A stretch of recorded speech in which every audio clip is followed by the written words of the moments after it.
Hello friends, मैं हूं आपका दोस्त असीमानंद और आप देख रहे हैं आपका अपना यूट्यूब चैनल हमारी बगिया। दोस्तों, हम सभी के पास एक छोटा या एक बड़ा घर ज़रूर है और अधिकतर जगह पर जो है 2 कमरे या 3 कमरों का घर होता है या 4 कमरे भी कई जगह होते हैं। तो एक छोटी मोटी सी छत जो है आपके पास होती ही है। जिनके पास छत है और नीचे ग्राउंड में जगह नहीं है, वो अपने छत को एक खूबसूरत से गार्डन में बदल सकते हैं और अपने छत में काफ़ी ज़्यादा स्पेस भी रख सकते हैं। दोस्तों, इसी क्रम में मैं आज दुलाल सिकदार जी के छत को लेकर के आया हूँ, जो कि गुलरबोज उत्तराखंड में रहते हैं और अपने छत के चारों ओर इस तरीके से गमलों में अपनी बगीचे को बनाया है। तो चलिए देखते हैं आज दुलाल जी के छत के इस मैनेजमेंट को।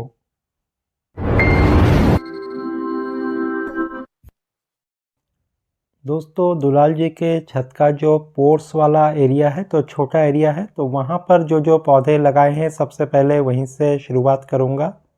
ये जो पौधा देख रहे हैं ये है बॉटल ब्रश, जो कि एक परमानेंट फूल का पौधा है और मात्र ये 12 इंच के गमले में लगा हुआ है। इस तरीके से जो परमानेंट फूल होते हैं इनको आप अपने छत में जगह दे सकते हैं जहाँ पर कि पूरा धूप वाला एरिया हो। तो ऐसे में ये पौधे जिनमें पत्ते होते हैं तो पत्ते जब तक होते हैं तब तक खूबसूरत तो लगते ही हैं, और जब इनमें फ्लावरिंग होती है तो और भी ज़्यादा ये खूबसूरत बन जाते हैं। बॉटल ब्रश के बाद यहाँ पर आप देख पा रहे होंगे कि गुड़हल का ये एक पौधा है। तो गुड़हल है, बॉटल ब्रश है और इसी तरीके से जो दूसरे गर्मियों के परमानेंट फूल हैं उनको भी इन्होंने लगाया हुआ है। यहाँ पर देखिए इस गुड़हल के फूल में गुड़हल जो खिलना है वो शुरू भी हो गए हैं।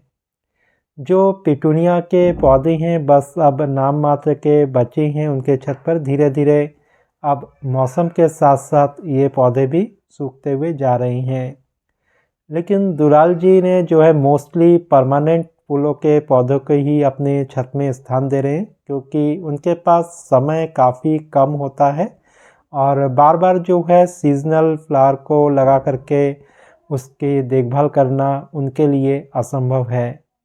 यहाँ पर जितने भी ये पौधे देख रहे हैं ये परमानेंट है और ये जो वाइट वाला फ्लावर है ये है मांडेविला। मांडेविला में वाइट और येलो वैरायटी अक्सर हमें किसी भी नर्सरी में मिल जाती है, हालांकि इसमें रेड और पिंक कलर भी आपको मिलते हैं। गुड़हल में बहुत सारे वैरायटी इन्होंने इकट्ठी कर ली है।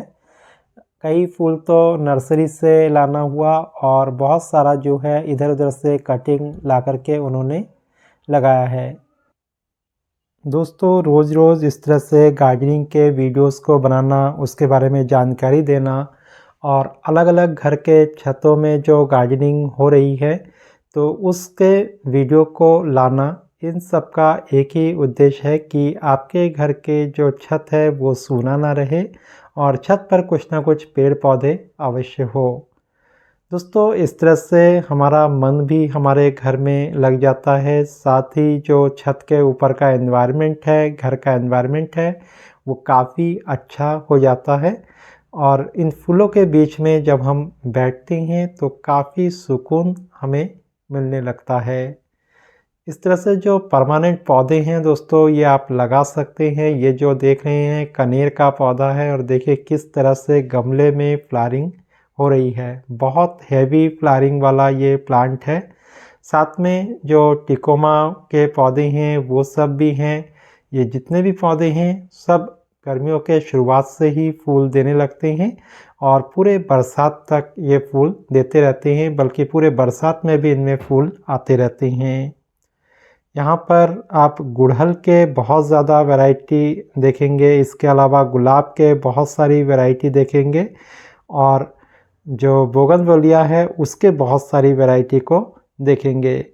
बीच बीच में जो है पिटूनिया है अभी भी, तो जितने दिन चल रहे हैं ये सीजनल फ्लावर तो उतने दिन तो यहाँ पर रखेंगे ही, बाकी जैसे ही थोड़ा सा और सूखते हैं तो इनको हटा देना ही बेहतर होता है। यहाँ पर बहुत सारे ऐसे पौधे हैं जिनका नाम भी मुझे नहीं पता है। तो इन दिनों अगर आप नर्सरी में जाएंगे आपको सब फूल खिले हुए दिखाई देंगे और मोस्टली जो है परमानेंट फूलों के पौधे ही आपको मिलेंगे।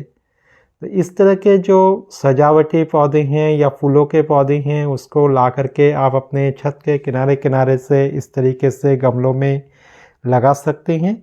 तो इसको लगाने के लिए जो मिट्टी है उसको सबसे पहले आपको तैयार करना होगा। दोस्तों हम गमले में कोई भी पौधा क्यों ना लगाए उसका जो सबसे इम्पॉर्टेंट पार्ट होता है वो होती है उसकी मिट्टी। मिट्टी बहुत सारे लोग कहीं से भी लेकर के गमले के अंदर डाल देते हैं और पौधे को लगा देते हैं और सोचते हैं कि इसी में पौधा हो जाएगा, लेकिन अक्सर वो इसमें फेल हो जाते हैं और पौधे की ना तो बढ़वाड़ होती है और ना ही ठीक तरह से फूल उसमें आते हैं। आपने बहुत जगह बहुत हैवी फ्लावरिंग वाले प्लांट देखे होंगे, बहुत सारे वीडियो देखे होंगे गमलों में रहते हैं। तो ये सब कुछ डिपेंड करता है कि आपकी मिट्टी कैसी है, उसमें फर्टिलाइज़र किस तरीके का दे रहे हैं। जब हम नीचे ज़मीन पर पौधे को लगाते हैं तो काफ़ी ज़्यादा स्पेस मिल जाता है, ज़मीन में उसकी जड़ें फैलती रहती है और जो पोषक तत्व है वो पौधे को मिलता रहता है। इस वजह से ज़मीन में पौधे काफ़ी ऊंचे ऊंचे बड़े बड़े हो जाते हैं, जबकि गमलों में जो स्पेस होता है वो काफ़ी कम होता है, इसलिए हमेशा मिट्टी उसमें एनर्जेटिक बनी रहनी चाहिए। एक बार अगर हम एनर्जेटिक मिट्टी बनाते हैं, बहुत अच्छी सॉइल मिक्स करके बना भी देते हैं, तो भी उसके बाद उसको कुछ ना कुछ उस गमले में देते रहना होता है, क्योंकि पौधा आपका धीरे धीरे बड़ा होता है, उसमें फ्लावरिंग होती रहती है और जितनी ज़्यादा फ्लावरिंग होती है तो मिट्टी के जो पोषक तत्व है वो पौधे ले लेते हैं, इसलिए रेगुलरली फर्टिलाइज़ करना ज़रूरी है। तो सबसे पहले आते हैं कि मिट्टी हम किस तरीके से बनाएं। मिट्टी में मोस्टली जो भी आपके घर के आसपास की मिट्टी है आप ले सकते हैं, लेकिन अच्छा होगा कि कोई नहर हो उसके आसपास की मिट्टी या नदी के आसपास की मिट्टी हो जिसमें कि फर्टिलाइज़र का यूज़ ना किया गया हो, जो रासायनिक फर्टिलाइज़र है। तो ऐसी मिट्टी काफ़ी अच्छी होती है। बाकी जैसी भी मिट्टी आपके पास अवेलेबल है उसको भी ले सकते हैं और उसमें लगभग 30 से 35% के बीच में आप गोबर की खाद या वर्मी कंपोस्ट या किचन कंपोस्ट को मिला करके अपनी मिट्टी को तैयार कर सकते हैं। दोस्तों मिट्टी और गोबर की खाद जब हम मिलाते हैं तो मिट्टी में कुछ और जो है हल्कापन आ जाता है और इसको और हल्का बनाने के लिए हम उसमें जो राइस हस्क है उसको मिला सकते हैं, या तो जो लकड़ी का बुरादा है उसको थोड़ा सा मिला सकते हैं। अगर कोकोपीट अवेलेबल है तो उसको थोड़ा सा ले सकते हैं। तो ये चीज़ें अगर आप मिट्टी में थोड़ा बहुत मिला देंगे तो मिट्टी आपकी काफ़ी मुलायम हो जाएगी और चूँकि पौधा गमले में है तो उसको जो है काफ़ी ज़्यादा मुलायम मिट्टी चाहिए। मुलायम मिट्टी में ही उसके जो जड़ है उसको ग्रोथ मिलेगा और पौधा भी तब आपको काफ़ी ज़्यादा हरा भरा और खूबसूरत दिखाई देगा। इसके अलावा मिट्टी में रेता भी मिलाया जाता है जिन पौधों को पानी की कम ज़रूरत होती है, तो ऐसे पौधों में मिट्टी में थोड़े से रेत को मिला देना ज़्यादा बेटर रहता है। इसके अलावा दोस्तों अगर आपके पास लकड़ी की राख है तो वो काफ़ी ज़्यादा यूज़फुल है, पोटेशियम उसमें काफ़ी मात्रा में होती है। तो राख को भी आप 5 से 7% के बीच में अपने जो मिट्टी है उसमें ऐड करेंगे तो भी मिट्टी आपकी काफ़ी ज़्यादा उपजाऊ बनेगी।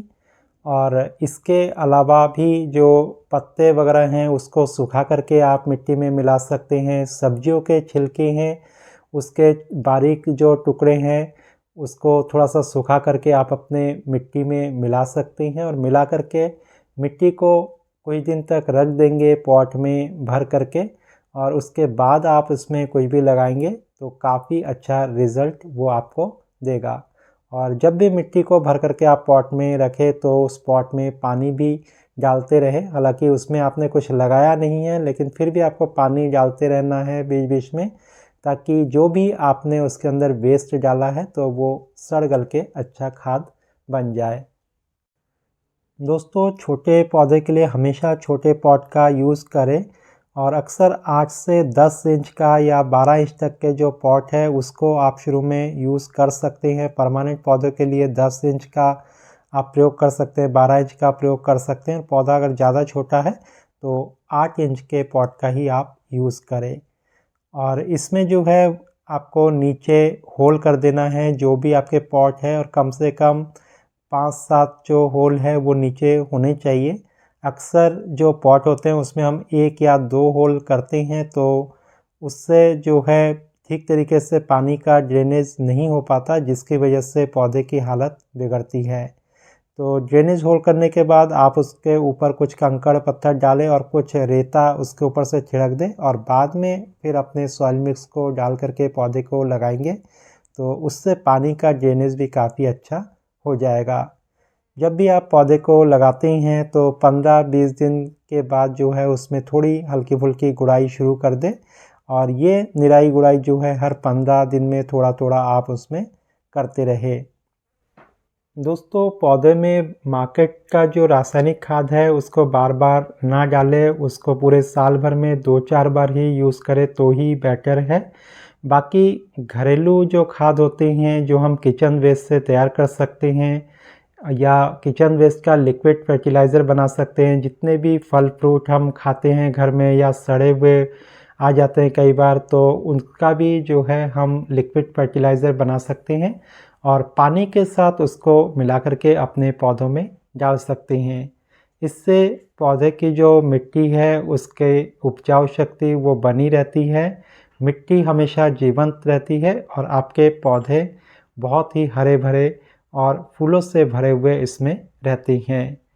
मार्केट का खाद सर्दियों में यूज़ करना थोड़ा बहुत ठीक रहता है, या मौसम जिस समय ठंडा हो तो ऐसे में आप एक आध बार यूज़ कर सकते हैं, लेकिन बहुत ज़्यादा रेगुलरली गमलों में इसका इस्तेमाल करने से बचना ही बेटर है। इसके अलावा दोस्तों, सरसों की खली एक बहुत अच्छा खाद होता है, बहुत सारे माइक्रो न्यूट्रिएंट उसके अंदर होते हैं, तो बीच बीच में उसका भी लिक्विड फर्टिलाइज़र बना करके अपने पौधों में दे सकते हैं। और इस तरह से जब आप घरेलू खाद का प्रयोग करेंगे तो आप देखेंगे कि कुछ समय के बाद बहुत अच्छा रिज़ल्ट आपको मिलना शुरू हो गया है। पौधों में थोड़ा थोड़ा जो कीट पतंगों से बचाने के लिए कोई ना कोई स्प्रे भी करते रहना चाहिए। शुरू में आप नीम ऑयल का स्प्रे कर सकते हैं, लेकिन अगर आपको ज़्यादा कीड़े कभी भी दिखाई दे तो फिर आपको कोई ना कोई रासायनिक पेस्टिसाइड लेना ही होगा, और उसका यूज़ आप अपने पौधों में कर सकते हैं।